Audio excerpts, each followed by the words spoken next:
துப்புரவு தொழிலாளர்களுக்கு சாப்பாடு வாங்கி கொடுக்கறதுக்கு, கால் முடமாக இருப்பவர்களுக்கு அவர்களுக்கு வேண்டிய இரும்பு வகையான விஷயங்கள், அதாவது கைத்தடி இல்லைன்னா இந்த வீல் சேர், இந்த மாதிரியான விஷயங்கள் வாங்கி கொடுக்கறது. கோவிலில் உங்களால் முடிஞ்சதுன்னா எளிய பரிகாரம்னு சொல்லக்கூடிய எண்ணெய், நல்லெண்ணெய், சனிக்கிழமை அன்றைக்கி அருகில் இருக்கக்கூடிய கோவிலில் புது பாத்திரத்தில் எண்ணெய் வாங்கி கொடுக்கறது. இது எளிய பரிகாரமாக சொல்லக்கூடியது.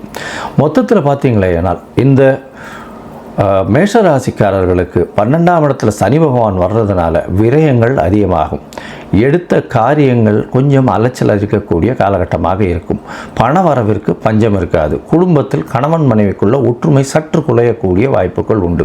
தூக்கங்கள் கெடும். வெளியூர், வெளிநாடு, வெளிமாநில பிரயாணம் உண்டாகக்கூடிய வாய்ப்புகள் உண்டு. திருமண பாக்கியம் ஏற்படக்கூடிய காலகட்டமாக அமைய போகிறது.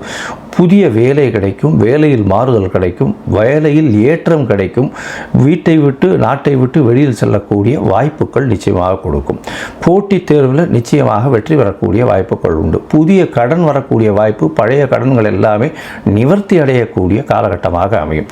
தந்தையின் உடல்நிலையில் பின்னடைவு ஏற்படும். வெளிநாடு சென்று படிப்பதில் சற்று தாமதமாகக்கூடிய வாய்ப்புகள் உண்டு. இருப்பினும் செல்லக்கூடிய காலகட்டமாக அமையும். நீங்கள் அருகில் இருக்கக்கூடிய திருநள்ளாறு போயிட்டு வாங்க, சனீஸ்வர கோவிலுக்கு போயிட்டு வாங்க.